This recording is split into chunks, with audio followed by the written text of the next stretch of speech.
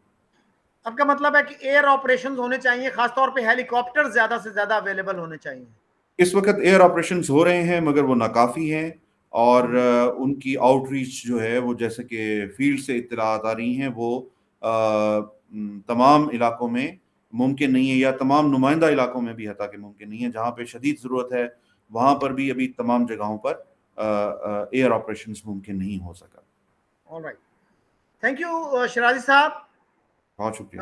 آپ نے اچھی مفید باتیں کی، اور خاص طور پہ جو KPK میں نقصانات ہیں ان کا بڑی تفصیل سے ذکر کیا، تو امید ہے کہ آپ سے آئندہ بھی رابطہ رہے گا۔ اسی کے ساتھ میں آپ سے اور باقی دوستوں شکیل سے صاحب بہت شکریہ۔ خدا حافظ۔